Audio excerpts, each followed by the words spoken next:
खुदावंद यीशु मसीह ने फरमाया, मैं अपनी कलीसिया की बुनियाद इस चट्टान पर रखूंगा और आलम अरवां के दरवाजे इस पर गालिब ना आएंगे। ग्रेस असेंबलीज ऑफ पाकिस्तान रूस से मामूर और तेजी से तरक्की करती हुई कलीसियाएं हैं, जिनका मकसद हुक्म आज़म की तकमील, ईमानदारों की रूहानी नशोनुमा, बतनी शिफा और आलमगीर कलीसिया को बिलअमूम और कलीसिया पाकिस्तान को बिलखसूस मसीह यीशु की दूसरी आमद के लिए तैयार करना है। इन मकासद के असूल के लिए ईमानदारों तक बाइबल की मुतवाज़न और दुरुस्त तालीम पहुंचाना इंतहाई ज़रूरी है। ग्रेस असेंबलीज ऑफ पाकिस्तान इसके लिए मुख्तलिफ ज़राए बरूए कार ला रही है, जिनमें नई कलीसियाएँ कायम करना, खादमों की तरबियत के लिए ग्रेस बाइबल इंस्टीट्यूट और ख़त खिताबत के ज़रिए ले minister Bible course, grace Bible seminars, grace school of ministry और ग्रेस बाइबल पैगामात का सिलसिला शामिल है। अगर आप हमसे राब्ता कायम करना चाहते हैं तो हमारा पता grace assemblies of Pakistan, post box number 10318 Lahore, post code 54600 Pakistan. इस वक्त आप जो रूह परवर पैगाम सुनने को हैं वो ग्रेस असेंबलीज ऑफ पाकिस्तान के बानी और सीनियर पास्टर नईम प्रसाद आप तक पहुंचाएंगे। ये पैगाम आपकी जिंदगी, रवैये और हालात को यकसर तब्दील कर देगा। इस पैगाम को सुनने के बाद आप पहले जैसे नहीं रहेंगे। आपके शख्सी, खानदानी और कलीसियाई रवैये बदल जाएंगे। खुदावंद आपको बरकत दे। आमीन।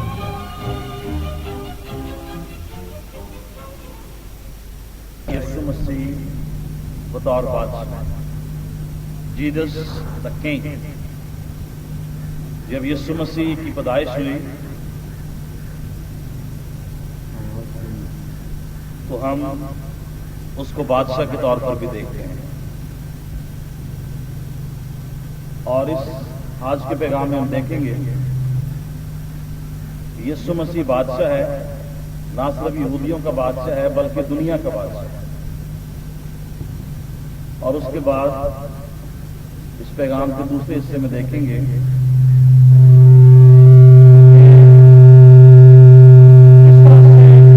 बादशाह जो है ये बनी इस्राइल में डेवलप हुई और आगे बढ़ी, और फिर उसमें से हम अपने लिए आज के लिए जो रूहानी सबक है वो सीखेंगे। तो सबसे पहले मैं 13 हवाले आपको बताना चाहता हूँ नए अहदनामे में से, जो यीशु मसीह को बादशाह के तौर पर पेश करते हैं। और इससे हम ये सीखते हैं कि ये खुदा की मर्जी थी कि इस्राइल में बादशाह, और ये खुदा की मर्जी थी कि वो यीशु मसीह को बादशाह के तौर पर भी पेश। मत्ती 2 बाब उसकी दूसरी आयत में लिखा है, जब वो मजूसी यीशु मसीह को देखने आए कि यहूदियों का बादशाह कहाँ है जो पैदा हुआ है, हम उसका सितारा देखकर उससे सिजदा करने के लिए आए हैं। लूका पहला बाब उसकी 32वीं आयत में जिब्राइल ने मरीम से कहा कि वो अपने बाप दाऊद के तख्त पर बैठेगा, ये खुदावंद उसके बाप दाऊद का तख्त उसको देगा, क्योंकि दाऊद बादशाह इसलिए यीशु मसीह भी बादशाह है। यूहन्ना पहला बाब उसकी 49 आयत में लिखा है, नथानिएल ने कहा जब यीशु मसीह को मिलने के लिए आया तो नथानिएल ने कहा कि आए रबी, तू ही खुदा का बेटा है और तू ही इस्राइल का बादशाह। और मत्ती 13 बाब 41वीं आयत में और बहुत सी आयत में यीशु मसीह ने खुदा की बादशाहत को अपनी बादशाहत, और मत्ती 21 बाब उसकी 5वीं 9वीं आयत में कि पाम संडे का वाक़या है, खजूरों का एतवार है और यीशु मसीह यरूशलेम में दाखिल होता है एक बादशाह।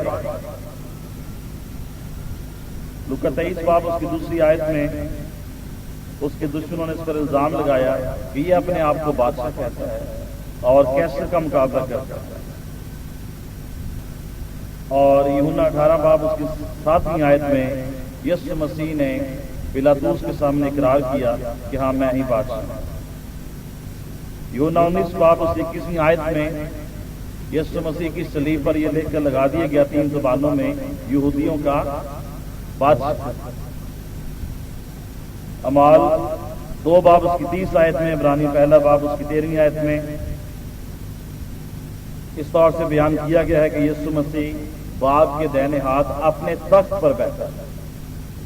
और तख्त पर कौन बैठते हैं? बादशाह बैठते हैं। 1 कुरिन्थियों 15 बाब उसकी 25 आयत में लिखा है कि यीशु मसीह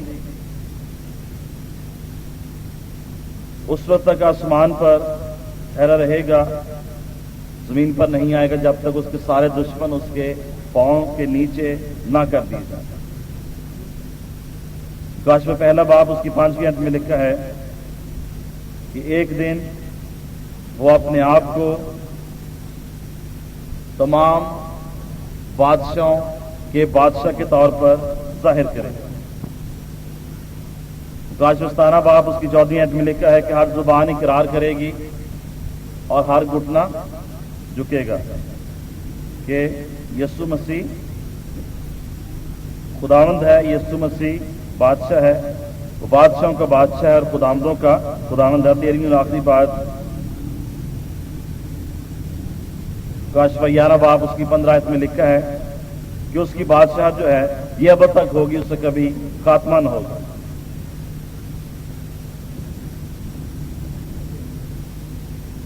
ये सारी बातें बताने का मकसद ये है, ये खुदा के प्लान में था कि वो एक बादशाह के तौर पर यीशु मसीह को भेजेगा और खुदा के लोगों पे एक बादशाह जो है वो हुक्मरानी करेगा। जब यहूदियों ने शमूएल से बादशाह मांगा तो असल में उन्होंने गुनाह नहीं किया, उन्होंने गलती नहीं की। It was already God's plan, इसमें कोई गलती नहीं थी। लेकिन गलती इस बात में थी कि उन्होंने गलत तरीके से मांगा। खुदा के प्लान में ऑलरेडी था कि खुदा के लोग इस जमीन पे बादशाही करेंगे, तुम शाही कायनों का फिरका और मुकद्दस कौम और उसकी खूबियां जाहिर करने के लिए बुलाए गए हो। और ऑलरेडी उसके प्लान में था कि यीशु मसीह जो है वो बादशाह के तौर पर आएगा। और उससे पहले ये खुदा के प्लान में था कि यहूदियों पर बादशाह हों और वो बादशाही करें। और मे भी उसी नबूवती तहरीक के सबब से यहूदियों ने अपने लिए बादशाह मांगा, लेकिन जिस तरह से उन्होंने बादशाह मांगा वो तरीकेकार गलत है। और आज का जो हमारा मकसद है स्टडी करने का वो यही देखना है कि कहां पर उन्होंने मांगने में गलती की। आइए हम खुदा कलाम में से पढ़ें अमाल की किताब और उसका 2 बाब और उसकी 30वीं आयत। और यहां से हम इस पैगाम को शुरू करते हैं। अमाल 2 बाब उसकी 30वीं आयत।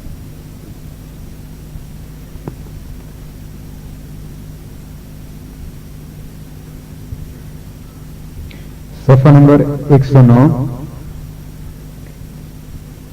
बस नबी होकर और ये जानकर कि खुदा ने मुझसे कसम खाई है कि तेरी नस्ल से एक शख्स को तेरे तख्त पर बिठाऊंगा।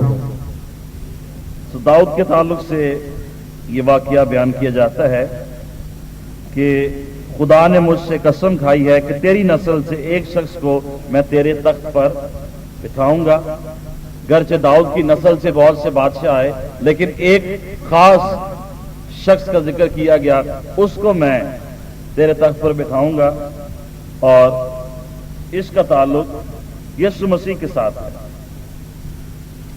और आज भी वो आसमानों पर बादशाह के तौर पर मौजूद है और जमीन पर हम उसकी नुमाइंदगी करते हैं। लेकिन एक दिन खुदा यीशु मसीह आसमान की खामोशी को तोड़ेगा, दूर करेगा, साइलेंस को ब्रेक करेगा और वो जमीन पर आएगा ताकि अपनी 1000 साला बादशाही कायम करे। और उसके बाद उसकी अब्दी बादशाह जो है दीदनी शक्ल में वो पूरी दुनिया में या कायनात में कायम कर दी जाएगी।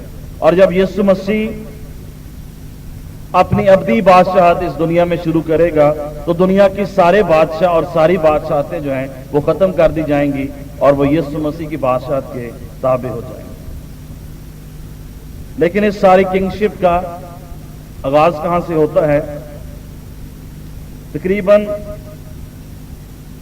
इस्राएल की हिस्ट्री में 1000 साल तक कोई बादशाह नहीं था और वो मुख्तलिफ कबीलों में रहते थे और उनके ऊपर खुदा नबी और काहिन और काजी मुकर्रर करता था और वो उनका इंसाफ करते थे। और तकरीबन 300 से 400 साल का अरसा है जो डेफिनेटली काजियों के अंडर उन्होंने गुजारा। और फिर सैमुअल के बाद बादशाहत का आगाज किया गया। और ये सब कुछ कैसे हुआ? इसमें खुदा की मर्जी क्या थी? इसमें उन यहूदियों का रवैया क्या था? इस ताल्लुक से आज हम अपने लिए खुदा के कलाम में से सबक सीखेंगे। यशुआ खुदा के लोगों को लेकर मुल्क कनान में दाखिल हुआ और वो काम जो मूसा नहीं कर सका वो यशुआ ने किया। और यशुआ ने और केलब ने और उसके साथ जो उस वक्त बनी इस्राएल की नस्ल थी उन्होंने वादे की सरजमीन पे कब्जा किया और अपने अपने कबीले जो हैं वो सेट कर लिए। मूसा अपना काम करके चला गया और यशुआ को भेजा गया कि अब उसने अपना काम करना है। और जब यशुआ की पूरी नस्ल खुदा में सो गई तो हम देखते हैं कि बनी इस्राएल एक बार फिर से गुनाह में, बदी में चले गए और वो बाल की परस्तिश करने लगे। और कुज़ात 2 बाब उसकी 11वीं आयत में आप ये पढ़ सकते हैं। वो खुदा से दूर हो गए और जब भी बनी इस्राएल खुदा से दूर हो गए खुदा ने उनके लिए जंग करना छोड़ दिया। जब जब बनी इस्राएल खुदा के मुनकिर हुए, खुदा से दूर गए, खुदा ने उनके लिए जंग करना छोड़ दिया, बल्कि खुदा उनके खिलाफ जंग करने लगा। और इन द सेम वे आज जब हम खुदा के साथ चलते हैं खुदा हमारे लिए जंग करता है, लेकिन जब हम खुदा को छोड़ के और राहों पे चलते हैं खुदा हमारा मुखालिफ हो जाता है। खुदा हमारे साथ चलना जो है वो छोड़ देता है। लेकिन जब कभी बनी इस्राएल तौबा करते और वापस खुदा के पास आते खुदा उनके लिए काजी भेजता। जब भी वो माफी मांगते और पुकारते खुदा उनके हुजूर में खुदा उनके लिए काजी भेजता। और आखिरी काजी जो हम बाइबल मुकद्दस में देखते हैं वो सैमुअल है। और पहला सैमुअल 7वां बाब उसकी 15वीं आयत जब हम पढ़ते हैं तो हम देखते हैं कि सैमुअल ने जो आखिरी काजी था इस्राएल के पहले बादशाह को जो साउल था मस्सा किया ताकि उसके बाद वो अपनी हुक्मरानी को शुरू करे। साउल के बाद दाऊद आया बादशाह के लिए, दाऊद के बाद सुलेमान आया और सुलेमान के बाद जो इस्राएल की बादशाह थी वो 2 हिस्सों में तकसीम हो गई। एक शुमाली हिस्सा है और एक जनूबी हिस्सा है। और जो नॉर्दर्न किंगडम थी शुमाली हिस्सा है उसको असीरियंस ने, जो असूर के लोग थे, 721 कबल मसीह में असीर बना लिया और उनकी बादशाह को उन्होंने कंट्रोल कर लिया। और जो जनूब की बादशाह थी उसको 586 कबल मसीह के आने से 586 साल पहले बाबल के लोगों ने या बाबल के बादशाह ने असीर किया, जिसमें हम 70 साल की बाबल की असीरी के बारे में पढ़ते हैं। और यूं ये हुकूमत भी अपने इख्तिताम तक पहुंची। और आज जो मेन पैसेज हम पढ़ेंगे जहां से हम अपने लिए कुरान के कलाम को देखेंगे, पहला सैमुअल और 12 बाब और उसकी 6 से 25वीं आयत, 6ठी आयत से लेकर 25वीं आयत तक हम खुदा की कलाम में से देखेंगे। और ये हवाले मेन वर्सेस हैं बाइबल में जो हमें बताती हैं कि काजियों के दौर का एंड होता है और बादशाह का दौर जो है वो शुरू होता है। और जो 20वीं आयत है وہ ان دونوں ادوار کے لیے ایک مرکزی آیت ہے۔ پہلا سیموئیل 12 باب اور اس کی 20ویں آیت ہم پڑھیں گے۔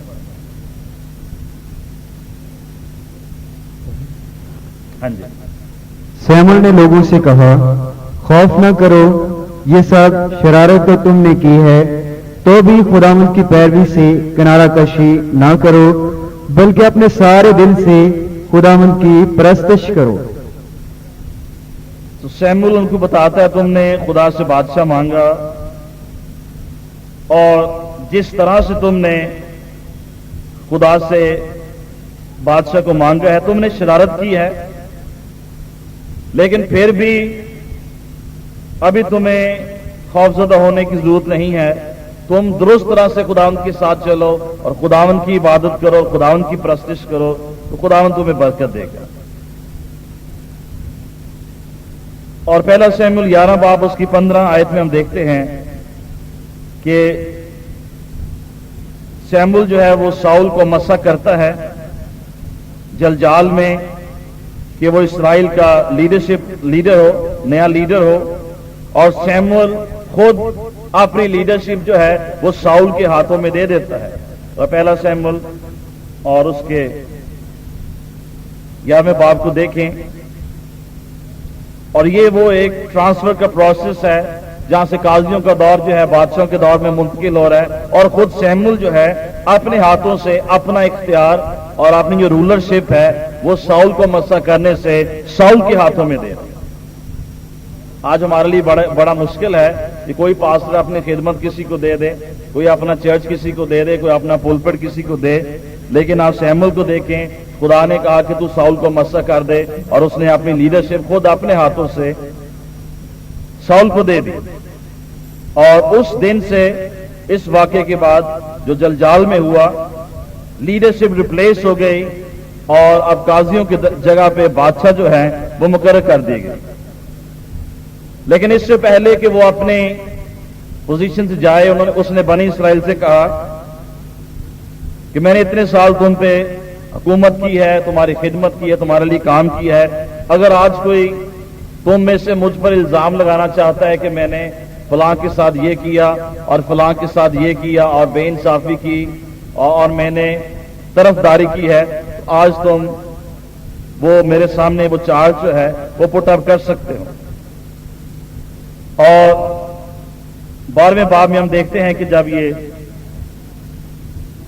ساری باتیں ہوئیں تو انہوں نے کہا کہ سیموئیل سے کہا کہ تو نے ہر طرح سے ہمارے لیے اچھا کام کیا ہے، اور تو نے کسی کے ساتھ طرفداری نہیں کی، اور کسی کے ساتھ تو ریا کے ساتھ پیش نہیں آیا ہے۔ اور اس سپیچ کے بعد سیموئیل اپنے ہاتھوں کو دھوتا ہے ان اے وے کہ میں جس بادشاہ کو میں نے اپوائنٹ کیا ہے، جو سن تم نے کی ہے، میں اپنے ہاتھ اس سے صاف کرتا ہوں۔ یہ تمہاری ڈیزائر تھی، تم نے اس طور سے مانگا اور خدا نے تمہارے ساتھ اس طور سے کیا۔ لیکن سیموئیل یہاں پہ یہ بات کلیئر کرنا چاہتا ہے کہ میں نے کوئی ایسا کام نہیں کیا جس نے تمہیں مجبور کیا کہ تم اپنے لیے بادشاہ مانو۔ میں تمہارے ساتھ نرمی سے پیش آیا، میں نے ہر طرح تمہارا خیال رکھا، میں نے تمہیں اچھی تربیت دی، میں نے تمہارے لیے دعائیں کی، میں نے تمہیں اچھا کلام سنایا، میں نے کسی پوائنٹ پہ کمزوری ظاہر نہیں کی کہ تم اپنے لیے قاضی کی بجائے اب بادشاہ مانگو، یہ تمہاری اپنی ڈیزائر ہے۔ اور اس طرح سے وہ قاضی کے مینٹل کو، انوائنٹنگ اور اختیار کو وہ اتار دیتا ہے، اور یہ اختیار اب بادشاہی حکمرانی کا ساؤل کو مل جاتا ہے۔ لیکن سٹل جب تک سیموئیل زندہ رہتا ہے، نبی کا جو مینٹل ہے وہ اس کی زندگی پر موجود رہتا ہے، اور اب بھی اس کے پاس خدا کی طرف سے کلام ہے، اور سٹل وہ اپنے لوگوں سے پیار کرتا ہے، اور جب تک وہ زندہ ہے وہ اپنے لوگوں کے لیے دعا کرتا رہے۔ اور اب ہم پڑھیں گے 6 سے 8ویں آیت تک، اور سب سے پہلی بات ہم دیکھیں گے سیموئیل نے کیا کیا۔ 12ویں باب کی 6 سے 8ویں آیت تک پڑھیں گے۔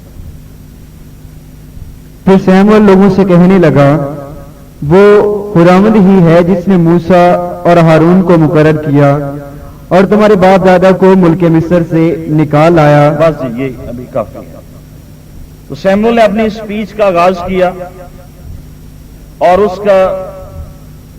کے جو کلام کا، اس کے میسج کا فوکس ہے وہ خدا کی طرف ہے کہ خدا نے تمہارے لیے بڑے بڑے کام کیے، تم کو ملک مصر میں سے لایا، تم کو یہاں پہ آباد کیا، تمہارے لیے قاضی بھیجے، تمہارے لیے یہ کیا، تمہاری زندگی میں معجزات کیے. اور سیموئیل کی ساری سپیچ کا اور اس کی اپنی ساری زندگی کا جو فوکس ہے وہ خداوند پر. خداوند نے تمہارے لیے یہ سب کچھ ماضی میں کیا ہے، اور اگر آپ بھی جب تم حال اور مستقبل میں داخل ہوتے ہو تم اسی خداوند کی طرف دیکھتے رہو گے تو ماضی کی طرح پھر بھی وہ تمہیں برکت دیتا رہے. اور 24ویں آیت میں جو اس کی سپیچ کا اینڈ ہے، پھر اس کا جو فوکس ہے وہ خداوند کی طرف ہے. 24ویں آیت پڑھیں. فرق اتنا ہو کہ تم خداوند سے ڈرو اور اپنے سارے دل اور سچائی سے اس کی عبادت کرو، کیونکہ سوچو کہ اس نے تمہارے لیے کیسے بڑے کام کیے ہیں. پھر جب اپنی سپیچ کو اینڈ کرتا ہے پھر اس کا فوکس ہے خداوند سے ڈرو، خداوند کی عبادت کرو، شکر گزاری کرو کہ اس نے تمہارے لیے بڑے بڑے کام کیے ہیں اور وہ مستقبل میں بھی تمہارے لیے بڑے بڑے کام کرے گا. اگر ہم خداوند کے خوف میں رہیں گے اور خداوند کی عبادت کرتے رہیں گے تو خداوند ہماری زندگی میں بڑے بڑے کام کرتے رہیں گے. اور 9ویں آیت میں اور اس کے بعد کی آج جو ہم دیکھتے ہیں، اس نے اسرائیل کو بتایا کہ تم نے ماضی میں بہت سی غلطیاں کی، تم گناہ کرتے رہے، بار بار تم غیر معبودوں کی پرستش کرتے رہے، اور تم نے اپنے ماضی کے سبب سے کچھ بھی نہیں سیکھا کہ ہمیں خدا کے ساتھ چلنا ہے، درست چلنا ہے، خدا ہمیں برکت دے. اس سبب سے بار بار خدا تمہاری عدالت کرتا رہا اور ڈفرنٹ بادشاہوں کو، ڈفرنٹ قوموں کو تمہارے اوپر چڑھا لاتا رہا کیونکہ تم خدا کی نافرمانی کرتے تھے. اور یہی بات آج ایمانداروں پہ اپلائی ہوتی ہے. جب ہم خدا کی نافرمانی کرتے ہیں اور جب ہم ماضی سے نہیں سیکھتے ہیں، جب ہم بار بار خدا سے دور جاتے ہیں تو خدا ہماری عدالت کرتا ہے، خدا ہماری تنبیہ کرتا ہے اور وہ دشمن کو موقع دیتا ہے کہ وہ ہم پہ چڑھ جائے. بیماری، مصیبت، پریشانی، برے حالات وہ ہم پہ چڑھا دیتا ہے تاکہ ہم پھر توبہ کریں، خداوند کے ساتھ چلیں اور اس کی برکت، اس کی رحمت میں زندگی بسر کریں. اور ان 6، 7، 8 اور 9 آیت میں جو سیموئیل کا فوکس ہے وہ یہ ہے کہ تمہاری جو ٹرو سورس ہے، تمہاری زندگی کی حقیقت کا جو منبع ہے اور جو تمہاری امید اور شادمانی ہے وہ خدا.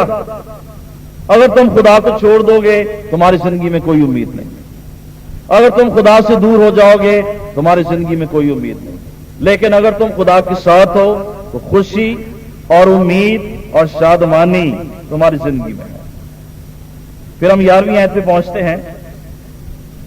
سیموئیل 11ویں آیت میں 4 بڑے قاضیوں کا ذکر کرتا ہے جنہوں نے بنی اسرائیل کی بہت زیادہ مدد کی. پڑھیں ذرا ان کے نام.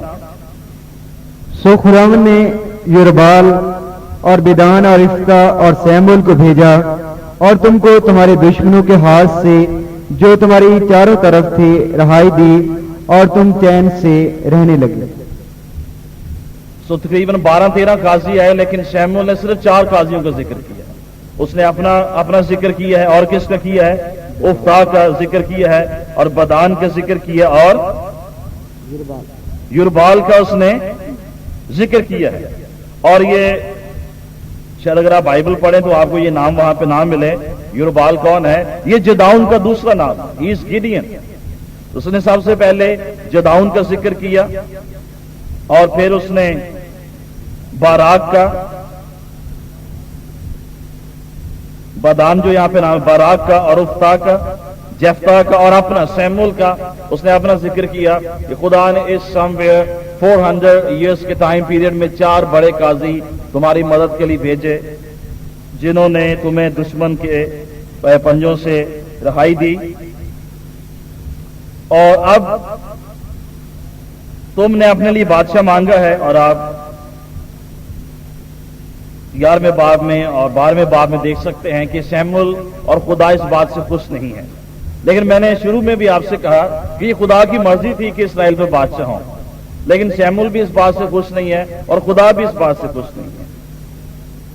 और इस सारी बात का जो आगाज है वो दरअसल पहला शमूएल 8वें बाब की 4 से 7वीं आयत में ये बात शुरू होती है, जब बनी इसराइल ने पहली दफा शमूएल से कहा कि तू हमारे लिए बादशाह मुकर्रर कर।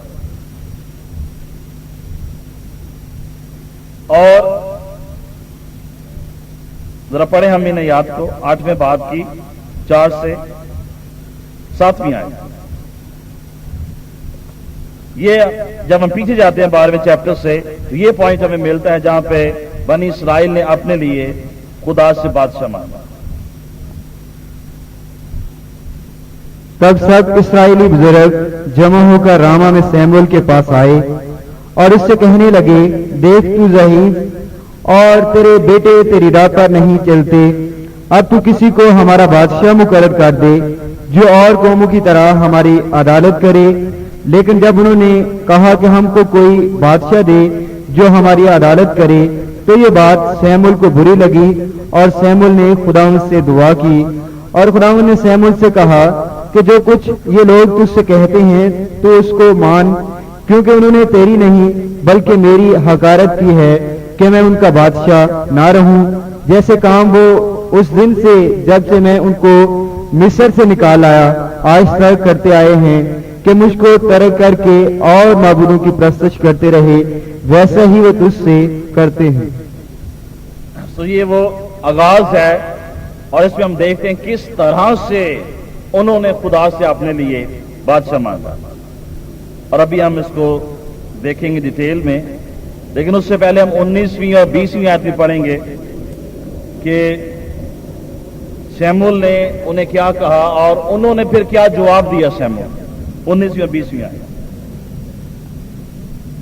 तो भी लोगों ने शमूएल की बात ना सुनी और कहने लगे, नहीं हम तो बादशाह चाहते हैं जो हमारे ऊपर हो, ताकि हम भी और सब कौमों की मानद हों और हमारा बादशाह हमारी अदालत करे और हमारे आगे आगे चले और हमारी तरफ से लड़ाई करे। तो शमूएल ने बताया कि अगर बादशाह तुम पे हुक्मरानी करेगा तो तुम्हारे साथ ये करेगा और तुम्हें दुख पहुंचाएगा, तुम उसके लिए बहुत सा काम करोगे और ये प्रॉब्लम और वो प्रॉब्लम होगी। लेकिन 19वीं आयत में हम देखते हैं कि लोगों ने शमूएल की बात को नहीं सुना। उसने कहा, नहीं हमें तू बादशाह कोई दे, हम बादशाह चाहते हैं।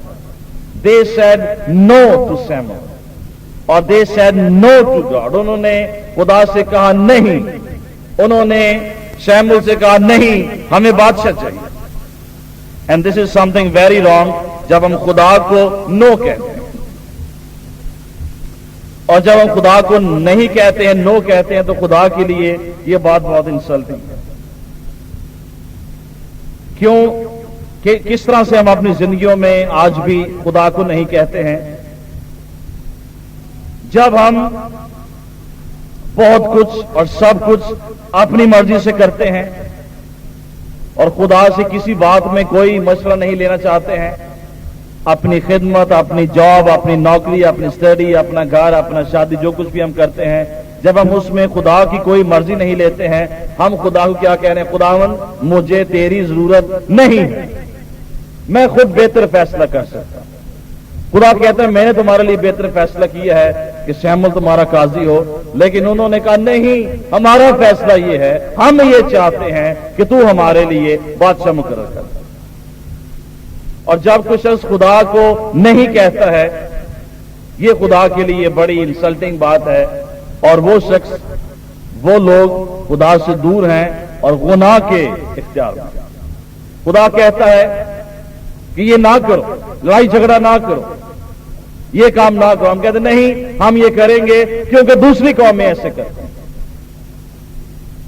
खुदा कहता है कि तुम उनकी तरह ना करो, लेकिन हम कहते हैं हम करेंगे, नहीं हम करेंगे क्योंकि दुनिया के लोग ऐसे करते हैं।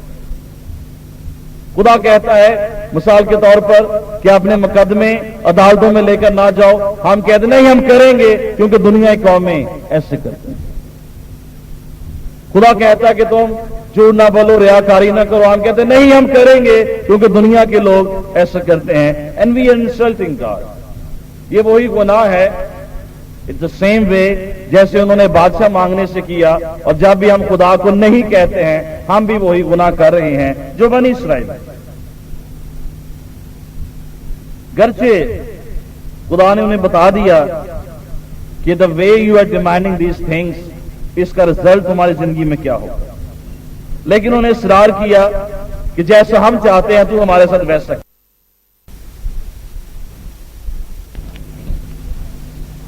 ये प्रॉब्लम उस वक्त के यहूदियों के साथ भी थी और आज ये प्रॉब्लम हमारे साथ भी है। हम अपनी जिंदगी में खुदा पे डिपेंड करना नहीं चाहते। अपने मुस्तकबिल के लिए, अपनी जिंदगी के लिए, अपनी खिदमत के लिए, अपनी शिफा के लिए, अपने मुआवजे के लिए, अपनी बरकत के लिए, अपनी दुआ के जवाब के लिए, अपनी खुशहाली के लिए हम खुदा पे डिपेंड नहीं करना चाहते। हम और रास्ते निकालना चाहते हैं। हम कुछ और सोचते हैं कि इस तरह से करने से हम बेहतर हो जाएंगे, कामयाब हो जाएंगे, दूसरों की मानद हो जाएंगे। प्रॉब्लम इंसान के साथ यह है कि वो खुदा पे डिपेंड करना नहीं चाहता। वो आज यीशु पे डिपेंड करना नहीं चाहता है। हम चाहते हैं कि हमारी मर्जी पूरी हो और तेरी मर्जी पूरी ना हो। लेकिन जब हम दूसरों की मानद बनना चाहेंगे और जब हम खुदा पे डिपेंड नहीं करना सीखेंगे और नहीं चाहेंगे, हमारे साथ भी वही होगा जो बनी इसराइल के साथ हुआ जब उन्होंने अपने लिए बादशाह मांगा। और जब आप बीज की आयत पढ़ेंगे तो आप देख लेंगे कि खुदा ने उन्हें किस बात से वार्न किया कि ये खतरात तुम्हारे सामने हैं जब तुम अपने लिए किंग डिमांड करते हो। और मेरे ख्याल में यही प्रॉब्लम आदम और हवा के साथ थी, यही बनी इसराइल के साथ थी, और आज यही प्रॉब्लम चर्च के साथ है कि हम हर बात में खुदा पे डिपेंड करना नहीं चाहते। शिफा के लिए, बरकत के लिए, मुआवजे के लिए और रहाई के लिए हम 100% टोटली आज खुदा पे डिपेंड करना नहीं चाहते। हम खुदा से कहते नहीं खुदा ये तो ठीक है, तूने कहा मैं तेरा शाफी, ये तो ठीक है, लेकिन मुझे कुछ और भी चाहिए। किसी और तरह से भी मुझे दुश्मन को डराने और धमकाने की जरूरत है। और जब बाब में पढ़ते हैं 17वीं आयत में, 19वीं आयत में और 25वीं आयत में कि जब उन्होंने ये देखा कि खुदा इस बात से नाराज हुआ है और खुदा को ये बात पसंद नहीं आई, तो वो अपनी इस बात से रिपेंटेंट हुए, उन्होंने तौबा की। लेकिन सैमुअल ने कहा ठीक है, जो कुछ तुमने कर दिया ठीक है, आगे से तुम ठीक तरह से खुदा उनके साथ करो। तो ये इन सारे वाकयात के इंट्रोडक्शन है कि किस तौर से जो बादशाहत है वो बनी इसराइल में आई। अब हम मेन मैसेज की तरफ मूव करेंगे, 4 बेसिक पॉइंट्स देखेंगे। इस सारी गलती से आज हम क्या सीखते हैं। वो गलती जो बनी इसराइल ने की और क्यों की उन्होंने वो गलती, उसमें मिस्टेक क्या थी और हम उसमें से अपने लिए क्या सीखते हैं। पहली बात, कई दफा जो चीज हम खुदा से मांगते हैं वो गलत नहीं होती है, लेकिन जिस तरह से हम उसे खुदा से मांगते हैं वो तरीकेकार जो है वो गलत होता है। या दूसरे अल्फाज में, कई दफा हम अच्छी चीजों को बुरी तरह से मांगते हैं या बुरे रवैये से मांगते हैं। अगर इसराइल के पास बादशाह होता तो उसमें कोई बुराई नहीं थी, बादशाह को होना बुराई नहीं, लेकिन जिस मकसद की खातिर उन्होंने बादशाह मांगा वो मकसद बुरा, और दो उसके पीछे जो उनके बुरे मकासद थे या गलत मकासद थे वो 2 थे। उन्होंने बादशाह इसलिए मांगा कि as a replacement of God, कि वो हमारी अदालत करे। खुदावंद तू हमारी अदालत न करे बल्कि वो हमारी अदालत करे।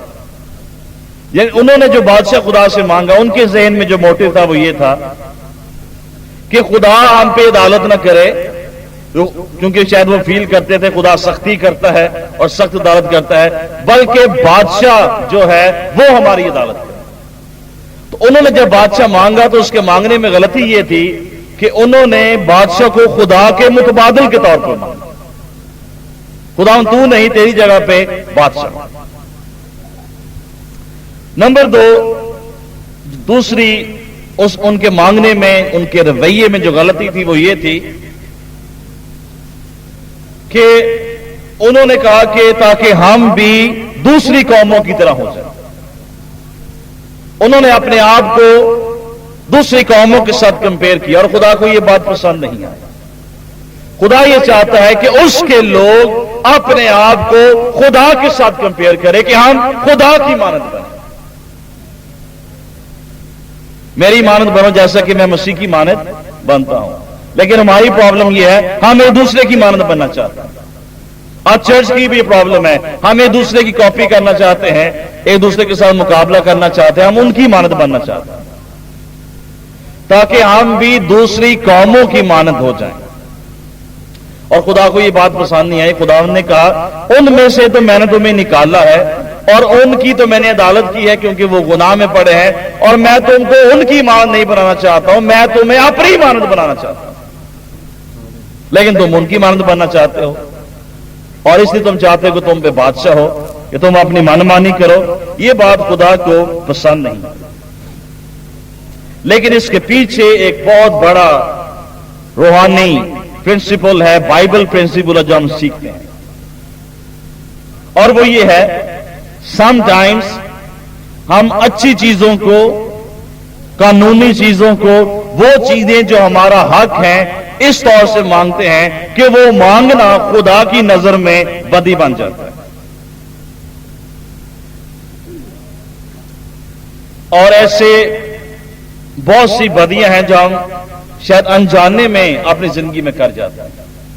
شاید ہم یہ دیکھے تو بڑے الرٹ ہیں کہ بنی اسرائیل نے بادشاہ مانگا اور انہوں نے کوئی غلطی کی، لیکن ہم یہ انڈرسٹینڈ نہیں کریں، آج ہم اس سے بڑی بڑی غلطیاں اپنی زندگی میں کرتے ہیں، کیونکہ اس کے پیچھے، مانگنے کے پیچھے اگر ہمارا موٹو، مقصد جو ہے وہ غلط ہے، تو وہ خدا کے نزدیک وہ مانگنا جو ہے وہ برائی ہے۔ چند ایک ایگزامپلز میں آپ کو دینے سے میں اس بات کو واضح کرنا چاہوں گا۔ مثال کے طور پر آپ اپنے شفا مانگتے ہیں، خدا میں بیمار ہوں، مجھے شفا دے، اور تاکہ میں اپنا کام کر سکوں، اپنے بچوں کی دیکھ بھال کر سکوں، میں یہ کر سکوں، میں وہ کر سکوں، میں تیری گواہی دے سکوں، اور ڈفرنٹ ویز میں ہم دعا کرتے ہیں۔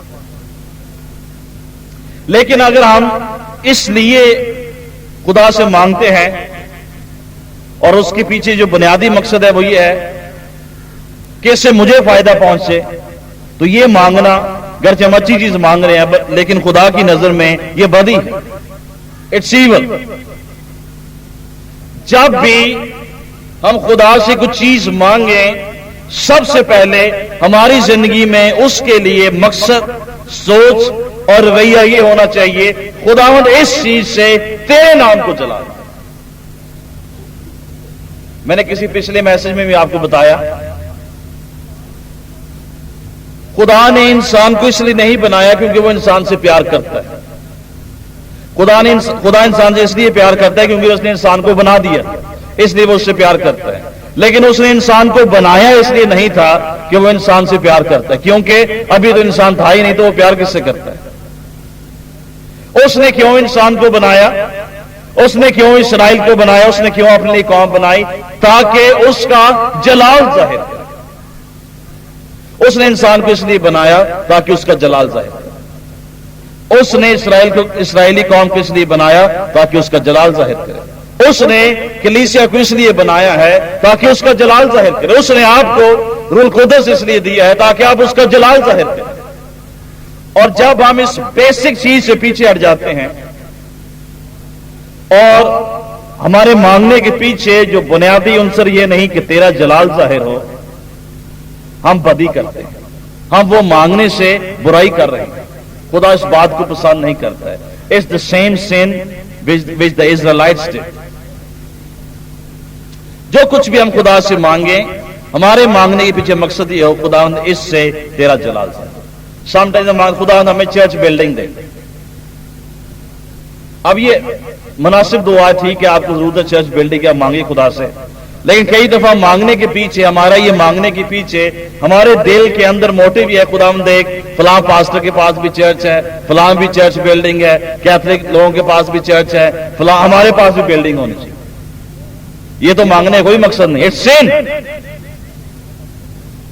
बेहतर है फिर हमारे पास बिल्डिंग ना हो, अगर इसलिए हमने बिल्डिंग मानी उनके पास बिल्डिंग है तो हमारे पास भी बिल्डिंग हो, बेहतर हम ना मांगे।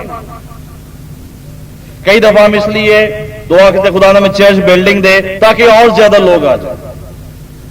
तो फिर पता चले कि यूनुस साहब जी जबरदस्त पास्टर हैं, एक बहुत बड़ी बिल्डिंग है, तो बहुत बड़ी कलीसिया है और जहां बहुत बड़े पास्टर हैं। पीछे मकसद क्या है मेरे बिल्डिंग मांगने का? शायद लोग ये समझे कि नहीं साहब बहुत बड़े पास्टर हैं, बहुत बड़ी बिल्डिंग है, मैं भी 50 लाख रुपए लगा के बिल्डिंग बना दिया तो ये बहुत नो दैट्स सिन, ये गुनाह है। खुदा इस बात को पसंद नहीं करता है। अगर हमने मांगना है तो इसलिए मांगे खुदावंद इससे तेरा जलाल जाहिर, तेरा नाम ऊंचा हो। मैं यहां पे पास्टर हूं या नहीं हूं, लेकिन इस खैमे में, इस बिल्डिंग में तेरा नाम कायम है, तेरा नाम जलाल पाए इस जगह से। लोग बरकत हासिल करें, जिंदगियां तब्दील हो। खुदा ये वो मकसद है कि अगर खुदा को इस बात से जलाल मिलता है, खुदा इस चीज से खुश है।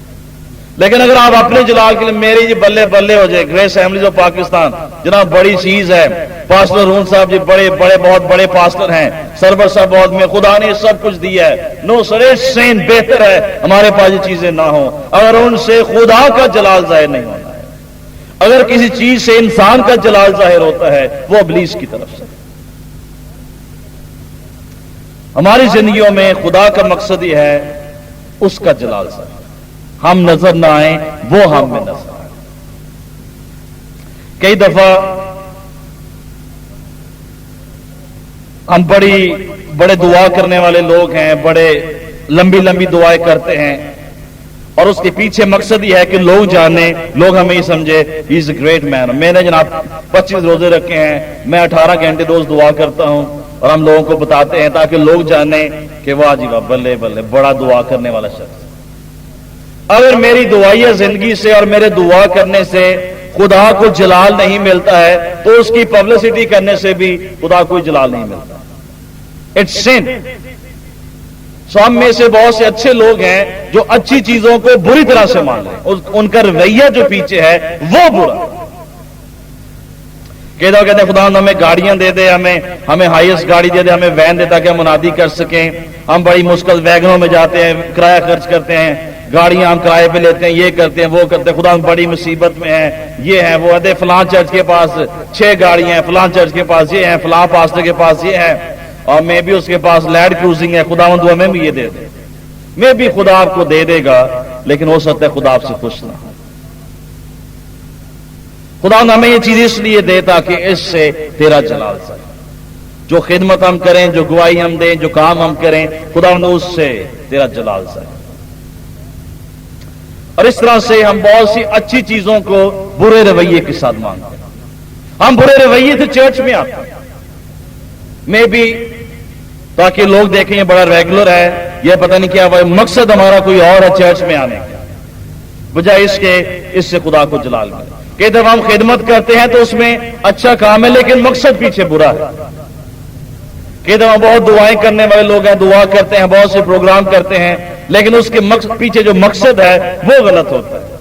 और यीशु मसीह ने यह मुकाशवा हमें दिया है कि काम जो है वो काउंट नहीं करता है कि हमने ये काम किया, हमने दुआ की, हमने चंदा दिया, हमने ये किया, हमने वो किया।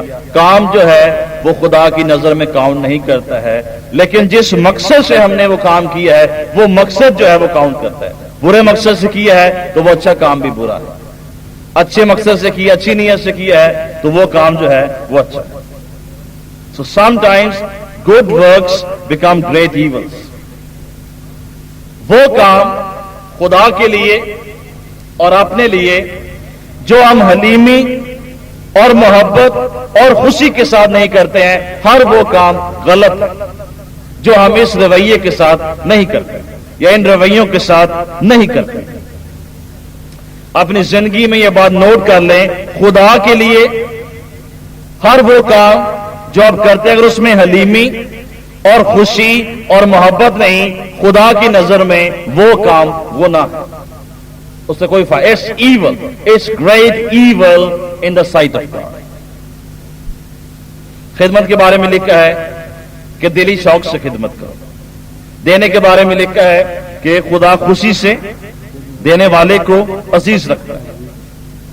اگر ہمارے دعا کرنے میں، خدمت کرنے میں، چرچ جانے میں، روزے رکھنے میں اور کام دینے میں اگر ان ساری چیزوں کے پیچھے حلیمی اور خوشی اور محبت کا رویہ نہیں ہے تو یہ سارے کام ایول کام ہیں، ان سے خداوند کے نام کو جلال نہیں ملتا۔ سیکنڈ جو مین چیز اس پہلے پوائنٹ سے میں شیئر کرنا چاہتا ہوں وہ یہ ہے، کام خدا کے نزدیک امپورٹنٹ نہیں۔ اب خدا کے لیے کیا کام کرتے ہیں، خدا کے لیے کتنا کام کرتے ہیں، آپ نے خدا کو کتنا دیا ہے، کتنا چرچ میں آتے نہیں آتے، یہ خدا کے نزدیک work is not important before God, بلکہ اس سے زیادہ اہم یہ چیز ہے کہ ہم خدا کو جانیں۔ مسیح کے لیے کام کرنا اتنا اہم نہیں ہے جتنا مسیح کو جاننا ہمارے لیے اہم ہے۔ ہمارے لیے امپورٹنٹ یہ چیز ہے کہ ہم خدا کو جانیں۔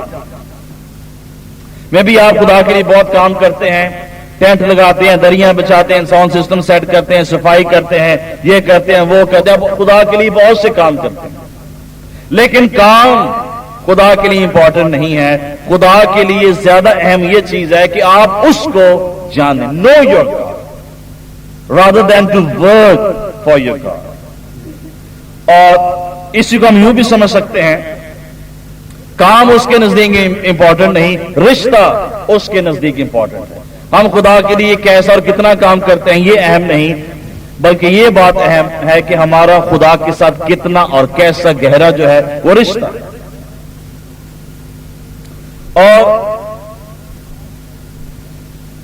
میں اس بات سے اپنے دل میں بہت پریشان ہوں، اور میں یہ یقین رکھتا ہوں کہ میرے ساتھ جو بھائی پاسٹرز ہیں وہ بھی اس بات سے پریشان ہیں کہ چرچ کے بہت سے لوگ اور مسیح دنیا میں، اور جب ہم کلیسیا کو دیکھتے ہیں ایک بات جو ہم دیکھنا چاہتے ہیں وہ نظر نہیں آتی ہے۔ چرچ کے لوگ سمجھتے ہیں ہمارا مقصد، ہمارا کام یہ کہ سنڈے کو چرچ میں جائیں گے، دعا کرنا ہے، بدھ کو میٹنگ میں جانا ہے اور میسج سننا ہے، اور جب کوئی پرابلم آ جاتی ہے ہم نے دعا کروا لینی ہے، یہ مصیبت ہو گئی، پادری صاحب کے جائیں، یہ دعا کریں، یہ مشکل ہے، پیسے چاہیے، شوہر کی یہ پرابلم ہے، بیوی کی یہ پرابلم ہے، یہ نیڈ ہے، اور چرچ صرف یہی ہم سمجھ، یہی سب کچھ چرچ۔ لیکن جہاں تک ہمیں پہنچنا ہے ہم وہاں تک نہیں پہنچتے۔ وہ کہاں تک ہم نے پہنچنا ہے کہ ہم یسوع مسیح کو جاننے کہ یسوع کون ہے۔ اور آپ میرے پاس آتے ہیں، دعا کرواتے ہیں، آپ کی بیماری ٹھیک ہو جاتی ہے، اٹس نتھنگ گریٹ۔ لیکن اگر آپ نے ساری زندگی آپ چرچ میں گئے اور آپ نے یسوع کو نہیں جانا، آپ نے کچھ بھی نہیں جانا، آپ نے کھو دیا اپنا سارا مقصد چرچ آنے کا، آپ نے نجات پانے کا سارا مقصد کھو دیا اگر یسوع مسیح کو ہم نے نہیں جاننا ہے کہ یسوع مسیح کون ہے۔ اس لیے آج کلیسیا کو اس بات کی ضرورت ہے کہ ہم نئے طور سے یسوع مسیح کی رویا حاصل کریں، یسوع کو اپنے لیے نئے طور سے جانیں کہ یسوع کون ہے۔ اور حبقوق کی کتاب میں لکھا ہے جہاں رویا نہیں وہاں لوگ بے قید ہو جاتے ہیں۔ میں بھی ہم دعا کرتے ہیں خداوند ہمارے چرچ میں بیداری آئے، یا اپنی آپ زندگی کے لیے دعا کرتے ہیں خدا میری زندگی میں بیداری آئے۔ تو بیداری کا مطلب کیا ہے؟ بیداری کا مطلب یہ نہیں کہ ہم آگے جائیں گے، بلکہ بیداری کا یہ مطلب ہے کہ ہم پیچھے آئیں گے اور واپس اپنی پہلی محبت جو ہم خدا سے رکھتے تھے اس پر ہم، اس پوزیشن پر ہم واپس پہنچیں گے۔ ایک بڑی خوبصورت آیت ہے، ذرا پڑھ دیں میرے لیے، 2 کرنتھیوں 3 باب اس کی 18 ہے۔ آج چرچ کو ضرورت ہے کہ وہ اپنے لیے یسوع مسیح کا نیا مکاشفہ، یسوع مسیح کا نیا مکاشفہ حاصل کریں۔ We need to get a new vision of Christ۔ 2 کرنتھیوں 3 باب اس کی 18۔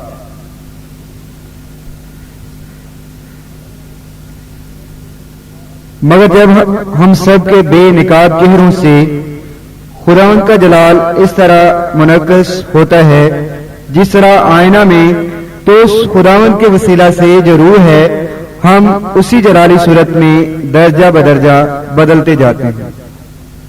اس میں پولس نے بڑی خوبصورت ٹرم یوز کی کہ ہم سب کے بے نقاب چہروں سے خداوند کا جلال ظاہر ہوتا ہے۔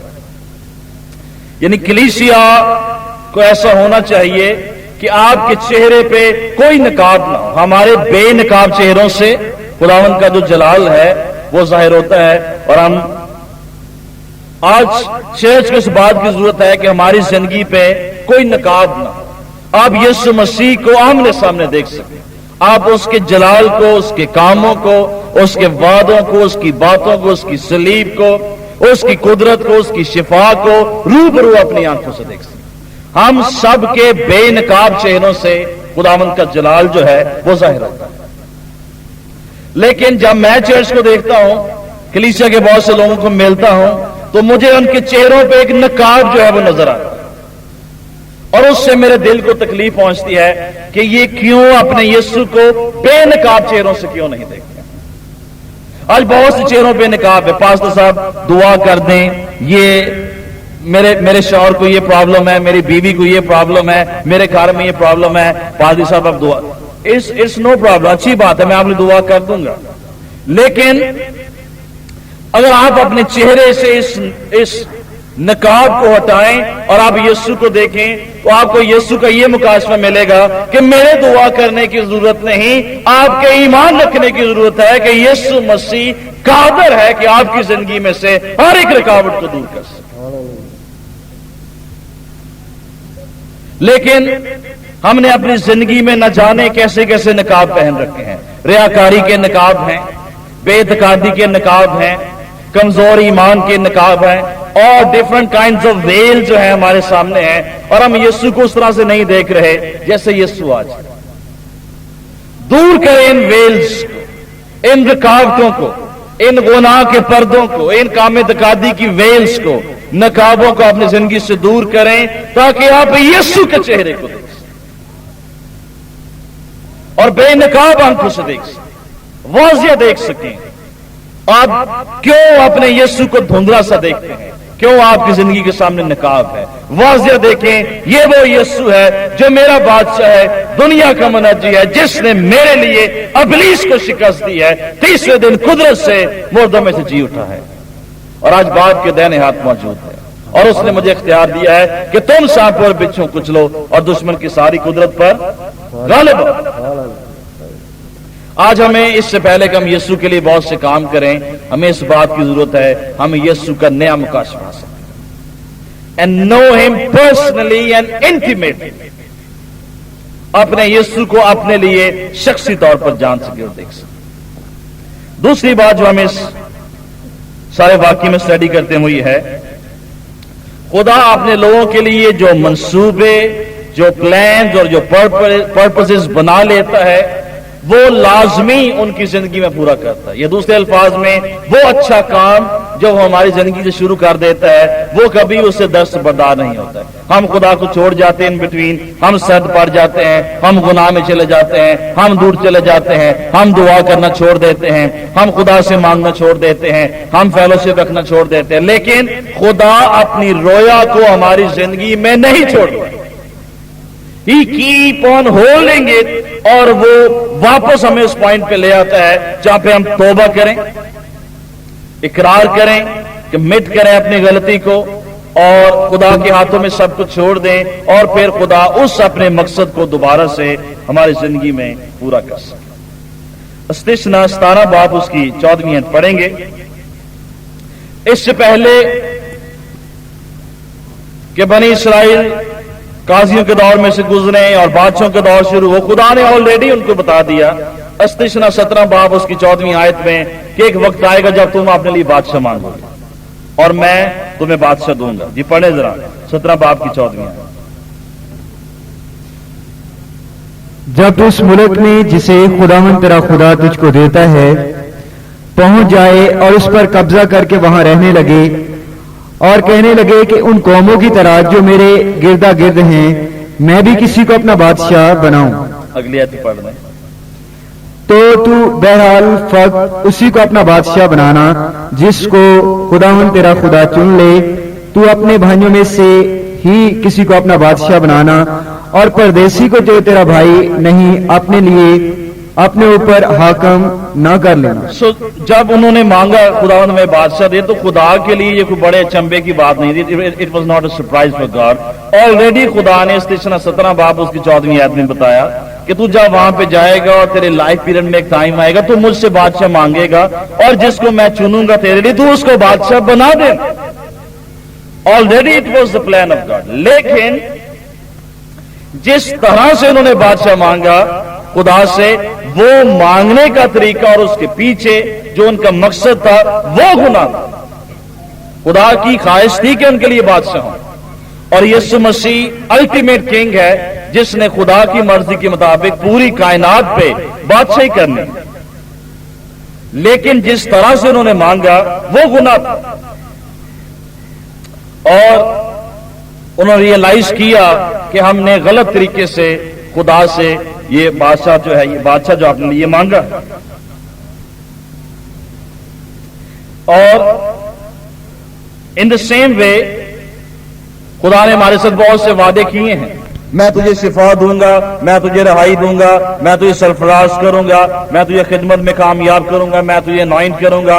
میں بھی آپ کے ساتھ خدا نے پرسنل وعدے کیے ہیں. میں تجھے مکمل طور پر شفا دے دوں گا اور تیری آنکھیں کھول دوں گا, یا اس بیماری کو تجھ سے دور کر دوں گا, یا تجھے نیا دل دوں گا, نئے گردے دے دوں گا, یا تیرے ساتھ میں یہ کر دوں گا, یا میں تیری اولاد کو شفا دوں گا, یا میں تیرے ساتھ یہ کروں. خدا نے ہمارے ساتھ تھاؤزنڈز اور پرومسز کی ہیں. بائبل میں بھی, پرسنلی بھی رحمہ پرومسز کئی خداوند نے آپ سے کی ہیں. ان کو خدا سے مانگنا اور کلیم کرنا اس سے نہیں ہے, لیکن سم ٹائمز ہم ان کو ایسے اس طریقے سے خدا سے مانگتے ہیں کہ وہ خدا کی نظر میں ایول بن جاتا ہے, برا بن جاتا ہے. ہم برے رویے سے خدا کے اچھے وعدوں کو اپنے لیے مانگتے ہیں.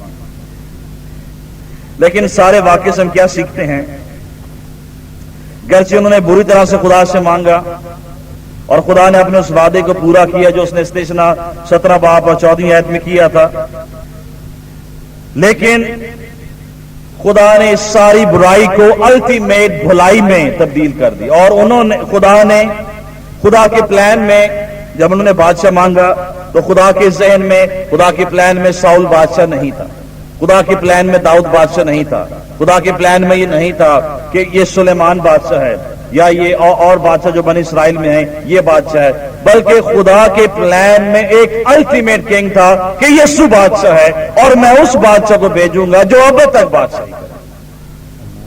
سمجھ سے کیا سیکھتے ہیں کہ جب ہماری زندگی میں غلطی یا گناہ ہو جاتا ہے اور ہم غلط طریقے سے خدا کے ساتھ چلتے ہیں, غلط رویے سے خدا کے ساتھ چلتے ہیں اور غلط طرح سے ہم خدا سے مانگ لیتے ہیں, مانگتے رہتے ہیں, لیکن جب ہم اپنی ان غلطیوں سے آگاہ ہوتے ہیں اور ریپینٹ کرتے ہیں, توبہ کرتے ہیں, تو خدا ہماری اس ساری برائی کو ہمارے لیے بھلائی میں تبدیل کر دیتا ہے. اسرائیل نے برائی کی اور خدا سے بادشاہ مانگا, لیکن خدا نے ان کے لیے بھلائی کی, اور نہ صرف اسرائیل کے لیے بلکہ خدا نے پوری دنیا کے لیے یسوع بادشاہ کو بھیج دیا.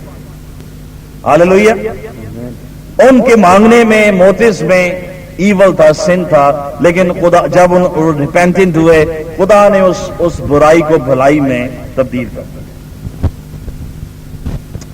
اور ان دا سیم وے اگر ماضی میں آپ نے اپنی شفا کو غلط رویے سے مانگا ہے, آپ نے اپنی برکت کو غلط رویے سے مانگا ہے, آپ نے اپنی خدمت کو اور خدا کے وعدوں کو آپ نے غلط رویے سے مانگا ہے, اگر آج ہم اپنے رویے کو درست کریں اور توبہ کریں اور حلیمی اور خوشی اور محبت سے اگر ہم خدا سے مانگیں گے, خدا ان سب چیزوں کو ہماری بھلائی میں ریورس کر دے. تیسری بات جو ہم اس واقعے سیکھتے ہیں وہ یہ ہے, آلدو ہماری زندگی میں وکیڈنس آ جاتا ہے, ایولنس ہماری زندگی میں آ جاتا ہے, برائی, برا رویہ, بری سوچیں, برا کردار سامنے ہماری زندگی میں آ جاتا ہے, لیکن ہم جب بھی اپنے آپ کو خدا کے سامنے پست کرتے ہیں, हम्बल हो जाते हैं, खुदा हमारी जिंदगी में अपने फजल को रिलीज कर देता है, अपने फजल को जारी कर देता है खुदा। और जब भी हम उसके पास वापस आते हैं, अपनी कमजोरियों को मान लेते हैं, अपने आप को उसके सामने क्लियर करते हैं, खुदा हमारी जिंदगी में अपने ग्रेस को रिलीज कर देता है, फजल को जारी कर देता है। और जो ग्रेटेस्ट पावर खुदा के पास है वो है ग्रेस, फजल। सलीब पर उसने हमारे लिए अपने फजल को जारी कर दिया। क्या लिखा? शरीयत मूसा के वसीले से आई, लेकिन फजल किसके वसीले मिला? यीशु मसीह के वसीले हम तक। Grace is the mighty and powerful force that God has. और हमारी जिंदगी में खुदा जो सबसे पावरफुल चीज रिलीज करता है वो उसका फजल। कब? जब उसके पास आते हैं, खुदावन मैंने गुनाह किया, खुदावन मैंने गलत रवैये से मांगा है, मेरी सोचें पाक नहीं थी, मेरे मुहर्रकात क्लियर नहीं थे, मेरे मांगने में, मेरे गुफ्तगू में, मेरे काम में, मेरे किरदार में हलीमी, मोहब्बत और पाकीज़गी नहीं थी। खुदा मैं तेरे पास आता और माफी मांगता हूं। उस मोमेंट पे खुदा आपकी जिंदगी पे वो कुव्वत जारी करता है जो आपके तमाम हालात को रिवर्स कर देता है।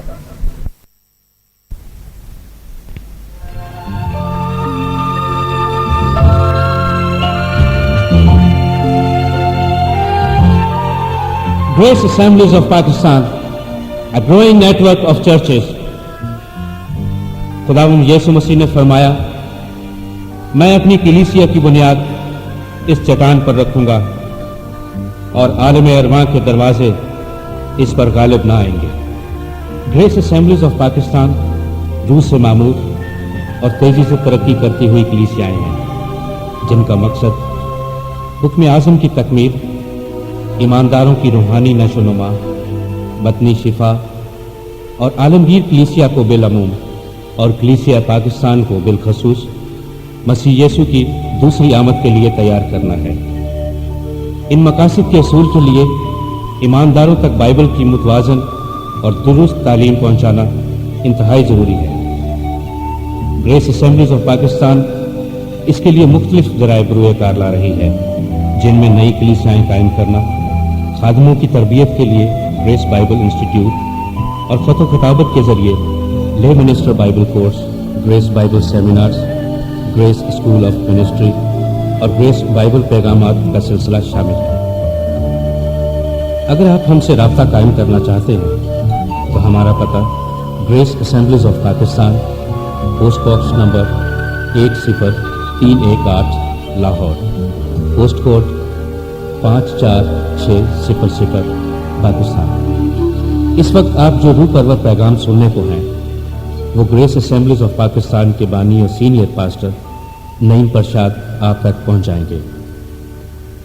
ये पैगाम आपकी जिंदगी, रवैये और हालात को यकसर तब्दील कर देगा। इस पैगाम को सुनने के बाद आप पहले जैसे नहीं रहेंगे।